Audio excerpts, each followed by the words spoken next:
Their Voice, My Voice podcast is brought to you by Denis Miki Foundation and her partners.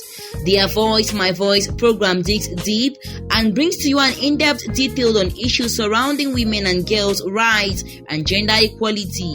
A 30-minute program aims at keeping you abreast on the need of strengthening and promoting gender equality. Her Voice, My Voice, under the sponsorship of Denis Miki Foundation and her partners, sensitizes on the essence of living in a gender non-discriminatory society and creating a space for capturing the stories of unsung heroes.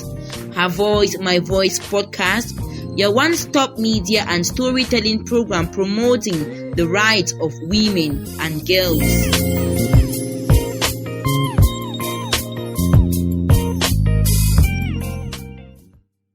Greetings, dear listeners, and welcome to this edition of podcast brought to you by Denis Miki Foundation and her partners.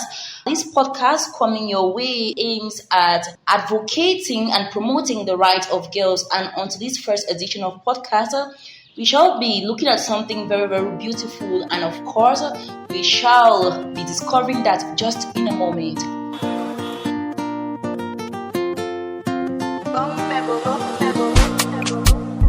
He won't break my heart, he won't break my soul.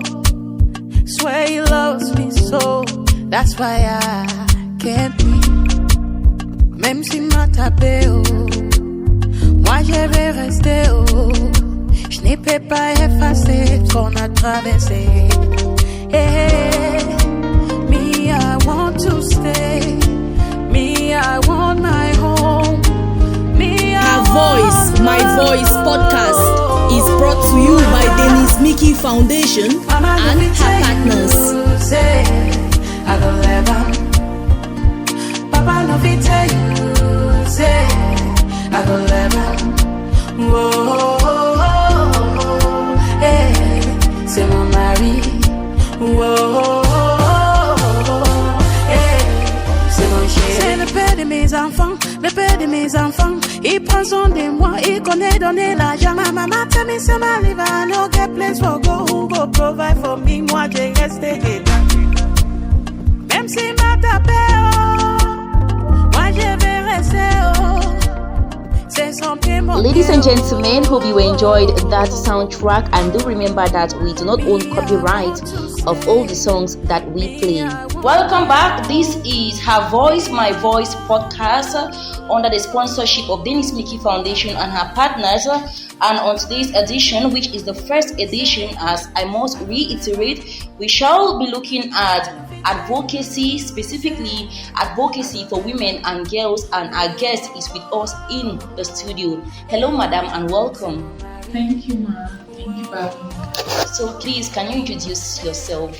I am Nange Hazelle. Okay. I'm the head of peace department of my organization, Reconciliation and Development Association, and I also work as a supervisor for the GBV, Gender-Based Violence Program, under the organization. Wow, that's great. We are delighted to have you on to this edition, the first edition of podcast on the Denis Miki Foundation and her partners.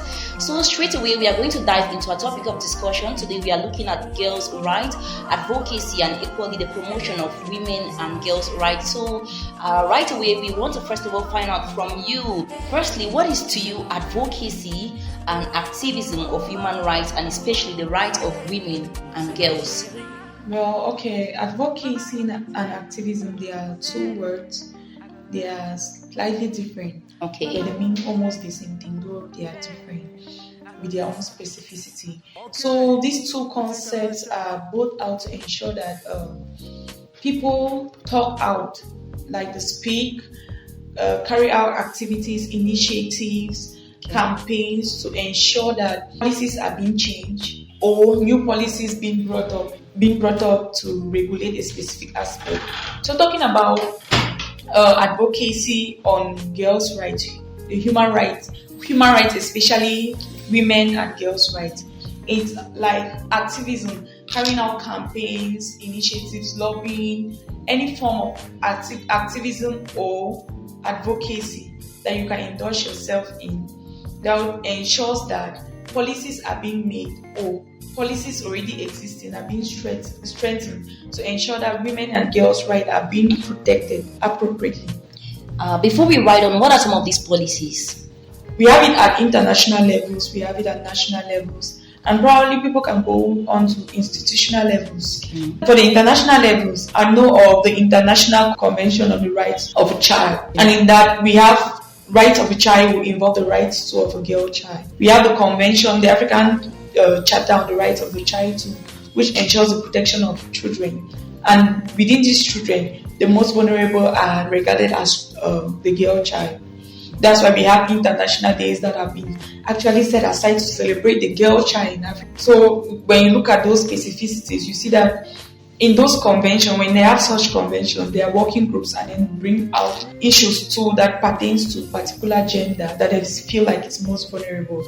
And we have too the Convention on the Rights of Women. So it's an international convention that governs rights of women, women's rights that you could ever think of. For national levels, yes, we have policies, local policies.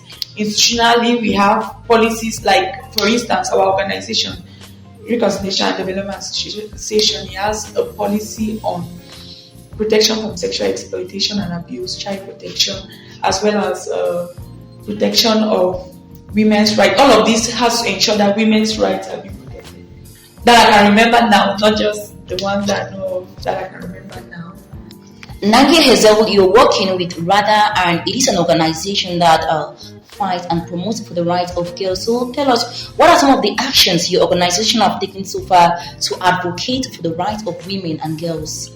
All right, advocating for women and girls is part of what the organization does. It's not like it's entirely what the organization does. We saw that in a society where we want to ensure community development, build bridges to ensure that community problems are solved. We cannot solve these problems without solving the most pressing problems, one of which is gender-based violence. So this is where the concept of gender-based violence came into play and was integrated into our programs.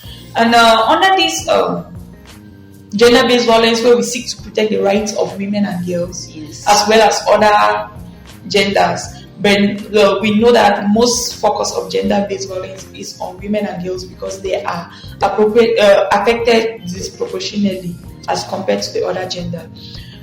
So for over the years, RADA has been able to conduct sensitization campaigns.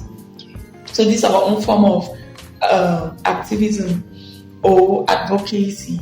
We have been able to organize sensitization campaigns where we visit schools, groups, religious institutions to actually talk on gender-based violence, talk on the need to protect the rights of women in the society.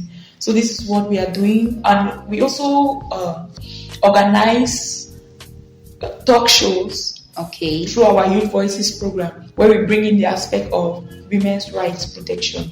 So these talk shows, we have people come on board. It could be youth from the organization, women from the organization, or women elsewhere that we invite to talk about gender-based violence. We upload on our pages, especially on our YouTube channel, where you get to have that information on our Facebook. We have done it on Facebook Live as well.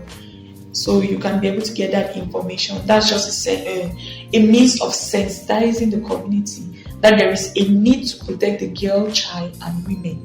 It's very important for the growth of the society and growth of every aspect in the society. Women and girls' rights need to be protected. We also ensure that we have policies, like I earlier mentioned about our policy on child protection, which has to deal. When we are bringing about these policies, we really look at the vulnerability of the girl, child, or women. So we have to put aside several articles that seeks to protect them specifically.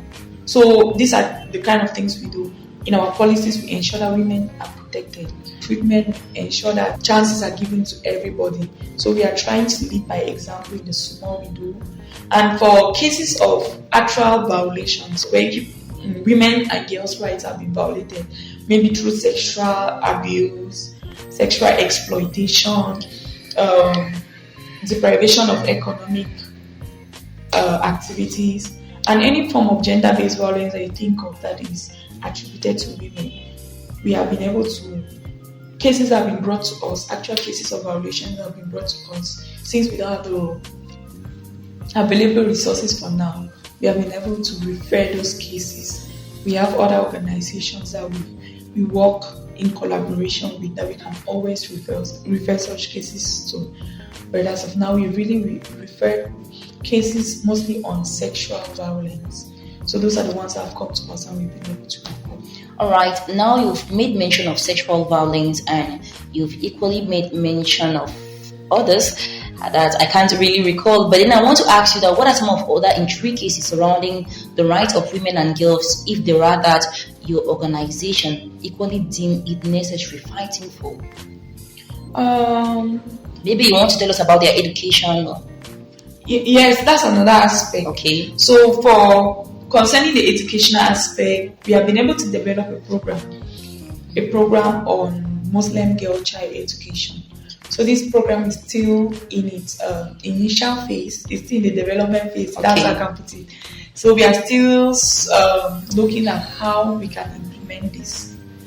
It's actually an advocacy program to ensure that Muslim girls are being educated. They are being given the right to education because it's their right to do so.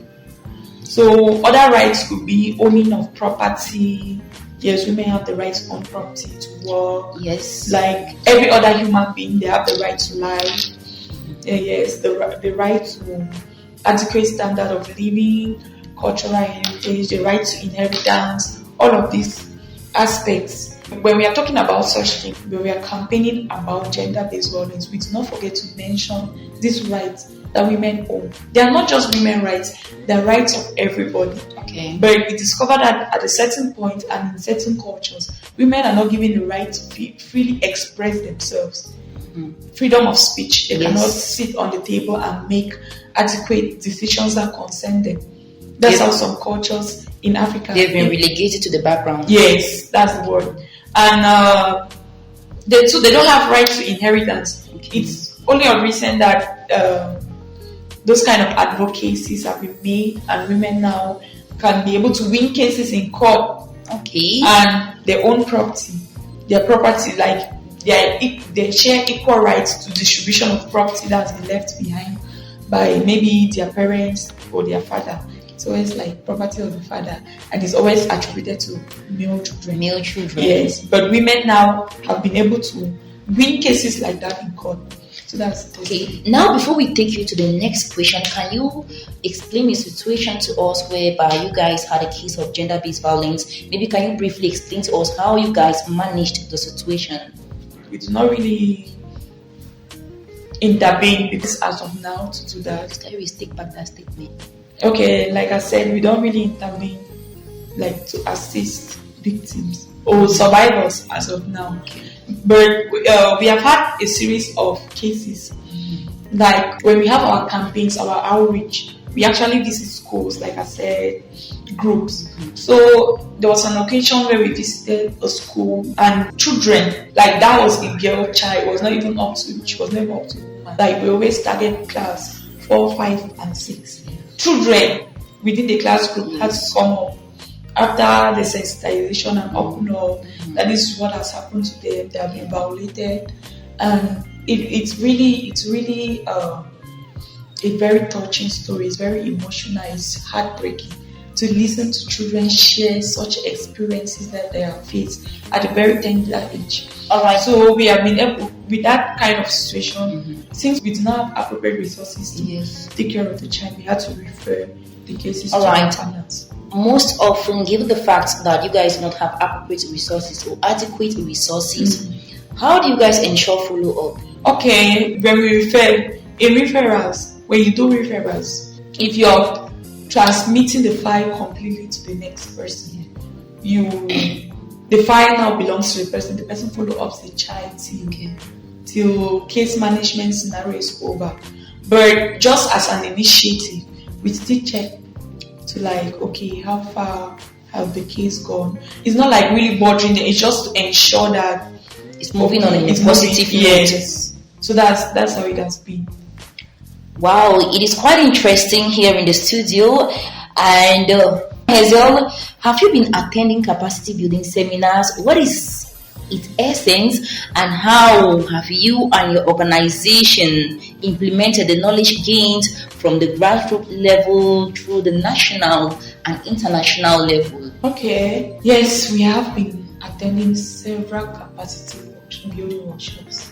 There have been a lot of them to empower service providers, organizations to be able to ensure appropriate response to GBV or women's rights protection as a whole, women and girl child rights protection as a whole. And these seminars have had to do with international organizations have organized such trainings. We've been able to attend. We have taken online courses that keeps building our capacity on it as well. We have been able to attend courses that are organized through Zoom, like seminars organized through Zoom at an international level, where they actually educate you on gender-based violence. We continue building capacity each and every day. And from these trainings, we have been able as an organization to develop a program, a strategic program, our strategic program on gender-based violence for the next 5 years. So we have a lot of action now that we are taking as concerns gender-based violence. It's as a result of these capacity building classes we're taking, and then we're gaining more knowledge and seeing it to expand where the problem is stemming from, how to assist, and that is how we've been able to develop that program. And even the assistance that we give, like these referrals, we did not know about it like that much until we got into capacity building trainings, where we had to understand what case management is all about and the need to appropriately manage a case so that the victim is not further violated. We don't want to do more harm to the victim. So all of this, it has been able to guide us, even in our sensitization campaigns, like I earlier mentioned. We are able to talk about gender-based violence because of the knowledge that we've gotten from knowledge sharing with other partners, and we are able now to answer questions concerning gender-based violence to the groups that we meet. So we are able to change their mindsets too. Those are some of our testimonies. From there, we've been able to change mindsets, and a lot of people who got it for the first time or didn't care about it at first are now giving it a positive attitude. So those are some of the successes from the trainings that we've attended. Wow, I must say that's a great strive you and your organization are making. Now, from the way you sound, you're so much passionate about fighting for the right of women and girls. What is your motivation, or is it because you work for this organization? First, I'm a woman. That should be a motivation because I am a woman. I know the challenges I face as a woman and as a girl child. I remember when I was growing up, my house is not really, I did not really grow up experiencing gender-based violence because my father has 3 girls. I mean, not 3. Okay, all of his children are girls. All of his children, they are girls. And so we did not really face that stereotype, like this is not for a boy, this is not for a girl. So every cousin that has come to live with us that it's a male child, my mother always ensured that they do everything. So we did not grow up in that scenario. But I remember this instance where, my dad too, he does women's chores. So I've never really, it's when they were talking about it that I really felt like, okay, people were suffering. And if I flash back to when my dad told us that if he has a boy child, he will read, like I was already in secondary school. I'm the last. So imagine, so he was like, if he has a boy child, he'll send the child to a very good primary school. That time, I think, that my period, Educare was a very good primary school. So he was like, you think I'll send him to Citizen Queen? Because all of us went to Citizen Queen. So he said he will send him to Educare. Right. So it's in that scenario. A bell rang in your mind. Yes, I was like, okay, that's GBV. He tried to favor the boy child because he felt like, okay, the boy is going to bring him so much more than we could ever bring. But I'm thanking God that no boy child came, and my father's mindset has been able to change. He accepted us the way we are, and the things that we are doing, he's not regretting the fact that he does not have a boy child. Okay. So this motivation, the motivation to fight is because I'm a girl child. I've heard about what people face. I don't know when I will encounter that situation. I don't know if I will go to a job site where they don't look at women as anything. They look at them as to be in the background or the least level in the organization. I don't know when I might meet that kind of situation. In as much as I am fighting to ensure that systems are built in a way that favors everybody, especially women and girls. It's not because I'm facing it now directly. It's because I know I'm indirectly facing that challenge. I cannot be able to give valuable input. If we go to a general family meeting, they will not allow us speak because we are girls. If my father that happens to be of late today, God forbid, the property will be inherited. Like those kind of situations. Yes. If it's not well, if this fight, people in the past, if they were not fighting to ensure that the systems are the way they are, it would have not been the way they are today. So we keep fighting in such a way that in future, women and girls will have a safe space. So it's a fight for the future. It's not even a fight for now. Okay. I want my girl child to grow up in a scenario where GBV will be far-fetched, gender-based violence will be far-fetched. Her rights will be respected as a human being and not because she has the gender of female. Yes, I want a scenario where rights will be respected in that manner. Like if it's a right to life, everybody has that right equally. If it's a right to own property, everybody has the right equally. So that's the motivation to fight. Women have a lot to give out, a lot. I remember my philosophy teacher always saying in class, when she was talking about, I was not really conversing with this gender-based violence. Yes. So she was like, I don't understand why they'll say men are more than women in my philosophy class. Only the women are excelling better than the men. So all of those scenarios, they're ringing the bell, and that's a push to fight. At least let girls get what they deserve. Let women and girls actually get what they deserve, not what the society thinks they deserve. So, can you tell us who are the allies you've been working with, and briefly tell us their role? Okay, for the allies, I think this is the collaboration that we've had. Yes. So we have been, Rada has been a member of the GBV sub-cluster, coordinated by Medicine du Monde. Okay. We were in this cluster for, cannot really give the time frame, but till this year we have been in the cluster, and this cluster we are able to, in it we share experiences, we learn when we come from meetings, we share experiences, we learn, we give updates on what we are doing, and from there you are motivated to do more.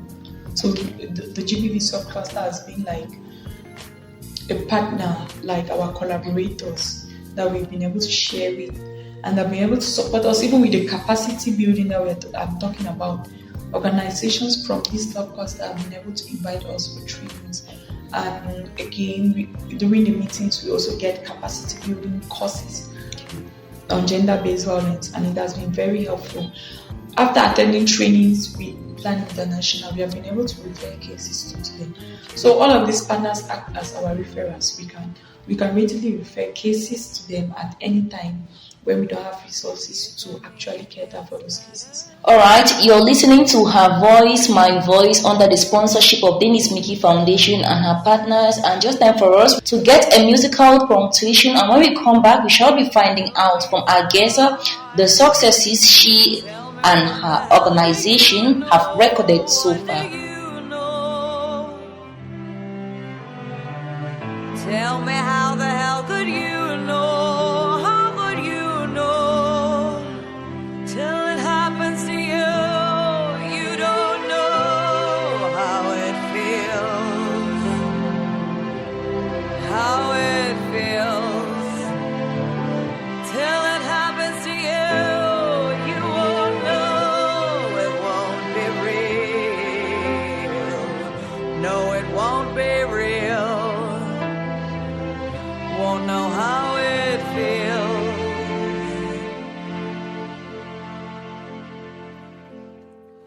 You tell me hold your head up, hold your head up and be strong.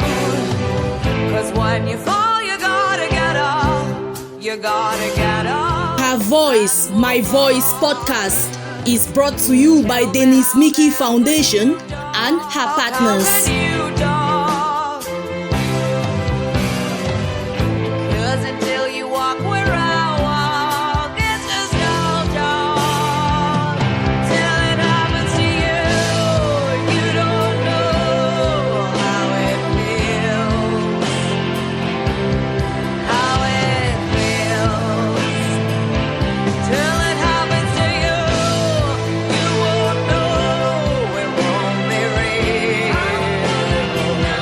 No, it won't be real. Won't know how I feel. Till your world burns and crashes. Till you're at the end of your road.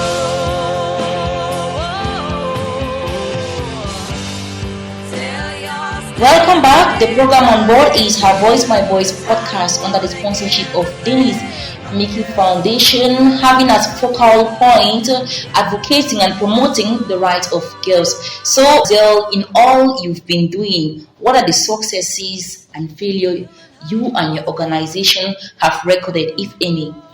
Okay, for the successes, I think it's actually during our sensitization campaigns and our workshops with girls, women and girls, we have been able to have recorded a change in mindset from people who attended the lessons. They have had a change in mindset. Girls' rights, self-esteem have been built through our workshops. So we do, I think those are some of the feedback they have given us. They were always happy that we came around and we talk about such issues. They are able to identify gender-based violence in their communities and take actions towards it. And again, with people having to report to us, it's showing that we are doing something on GBV. Even if we are just sensitizing and talking about it, we are doing something on it. So if they are able to refer to us, it's showing that we can be of help. So that's why we have been able to refer cases, and that's also a success. The cases that we've referred to partners to take care of. I think to our success on protecting girls' rights, women and girls' rights, will be for the programs we develop on women and girls. Aside our Muslim girl program, advocacy for education of Muslim girl program, we've also had a general gender-based violence program, like our strategic plan, like I earlier said, for the next 5 years. Our blueprint where we'll be working on the path we are going to take for the next 5 years. So those are some successes. Some of the failures I cannot really recount. Right, meaning that you guys have been doing, putting so much effort to see that you guys, make success in every angle you guys take. Yes, okay, that's it. But I think we can be having setbacks, not really failures. So tell us, what are some of the setbacks? The setbacks will be inadequate funding, because for you to actually help people, help survivors, you need funds. You cannot go and give what you don't have. They need to be taken well care of. And how do you take care of them? Their processes. Is it legal aid? Is it psychosocial support? All of those things to be put in place. There is a need for finances. So I think that's one of our major setback, finances. And another thing too could be for the capacity, but we have overcome that challenge by integrating GBV in all of our programs, and having taught all the staff on gender-based violence, they have been able to accept it. And I think every staff is conscious of the fact. So those are some setbacks that we've had, and I think that's how we've been able to handle. And for the financial setbacks, that we don't have funds, we've been able to organize this mini workshops as well as sensitization campaigns with the small funds we have. So these are things we've been able to do to contribute. We could not just sit and say we don't have funds and do nothing. Okay. So we've been able to organize those girls' circles as well as those sensitization campaigns. Alright, it's really great here in the studio, dear listeners, and I hope you're seeing something very beautiful and powerful and something to impact someone out there. Nevertheless, we are gradually coming to the end of this interview, but before we usher our guests out of our studio, we want to take our last but one question, Hazelle. We want to find out from you, what are some of the lessons you've learned in the process? Okay, lessons learned in the process of gender-based violence. First, it's the lesson to be strong. You have to be strong because when you hear people's stories, you don't have to break down in front of the victim. The victim is already down.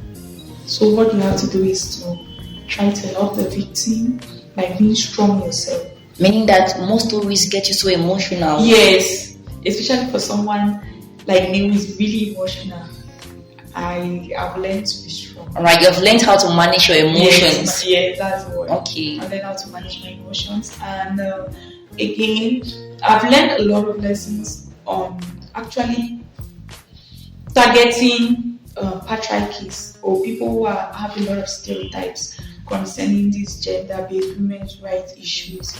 I've had a lot of information and knowledge in a way I can always tackle the questions and how I can always avoid provocations. So in the field, when you get involved in activities that ensure this, and you have to share your experiences, maybe with people who don't see the need for it. There are only two genders in the world presently, women and girls. Those are the only two genders. Yes. So those are some of the kind of comments that you get. Yes. If I fought for women's rights, but men don't have a place. Meanwhile, that's actually a fallacy. So all of these things, knowledge gain, have been able to help me better tackle the problems in these questions and maybe mindset. What about helping you to maintain confidentiality? Yes, can you tell us more about that? Okay, that's another thing. Confidentiality was learned within the process. First thing, our organization, one of its core values is confidentiality. So you have to be confidential whether you like it or not. And looking at gender-based violence, it is more critical. Yes. And you don't have a choice. If you're not confidential, you could be locked up for it. You don't just give out information about somebody like that the person told you in confidence at his or her vulnerable state. So that aspect of confidentiality is what I've actually learned. Even my colleague is not able to know what I heard from the survivor. That's how confidential it gets. Yes, you're not supposed to reveal it. Okay. If the colleague is not working with you on that case, the colleague is not. The only information you disclose to the next person is the information that is going to help the next person help the victim. That's all you disclose. Okay. It's the victim that is supposed to share her story, not you. Yeah, so that's how it has been. So those are some lessons learned from the world. Alright, however, we were so much delighted to have you in our studios, but before we usher you out of the studio, is there anything that you've not said that you wish to air out for the general public to hear? Okay, I would say this: women and girls' rights it's not like women and girls are trying to choke the men or actually take them out of the society or take them out of their manpower, their masculinity. No, that's not what women and girls' rights is about. Women and girls' rights are human rights, just like every other human rights. We want to ensure that the rights that men enjoy are the same rights that women enjoy, because it was given human rights for a reason. Then to not say it was rights for men. It was human rights. So long as you're a human being, these rights pertain to you. And as a man, as you support women's rights, you are indirectly assisting yourself. Women will help you. Women are meant to be helpers. So if with our potentials, with our a lot that we have to offer, we can always help. And I always say something concerning human rights. Human rights are not about your rights. When you're fighting for human rights, they are not about your rights. Like, you're always like, my rights has been affected, my rights. Personal rights. Yes. But when you're looking at human rights, look at this as your right has been affected, and look at it as, what am I doing to stop another person's right to be violated? So if I know that if they commit this to me, it's a violation of my right, that's already an idea that I should not commit this act against another person, regardless of the person's gender. So let's give women a space. Women are not trying to take over your positions. That's not it. If people are strong and hardworking and intelligent, superior as you claim, even if women are given this space, you will still maintain your spaces. Women are not taking away your space. They just need a space, a corner on the table. Take home message: women are not taking the space of the men. They are merely trying to fight and promote the rights of girls. Madam Hazelle, thank you so much for availing yourself to talk on this podcast. We were delighted you came. Indeed, we believe that this shall go a long way in preempting most of the intricacies surrounding the rights of women and girls. Thank you. Thank you too. Thank you for having me. And that does it for this first edition of podcast brought to you by Denis Miki Foundation. Wherever you are, we hope you enjoy, you savor it as much as you can, and please ensure to tell someone that fighting and promoting for the rights of girls is important. We meet again in the next podcast. Ladies and gentlemen, follow Denis Miki Foundation on Facebook, LinkedIn, Twitter, as well as TikTok. And if you haven't visited the Her Voice, My Voice podcast on Apple Podcasts or Google Podcasts, and of course, after listening, do rate this podcast and join me next month for another episode. I have been your host, Mbongeh Blessing. Many thanks for listening. The Her Voice, My Voice podcast is brought to you by Denis Miki Foundation and her partners. The Her Voice, My Voice program digs deep and brings to you an in-depth detail on issues surrounding women and girls' rights and gender equality. A 30-minute program aims at keeping you abreast on the need of strengthening and promoting gender equality. Her Voice, My Voice, under the sponsorship of Denis Miki Foundation and her partners, sensitizes on the essence of living in a gender non-discriminatory society and creating a space for capturing the stories of unsung heroes. Her Voice, My Voice podcast, your one-stop media and storytelling program promoting the rights of women and girls.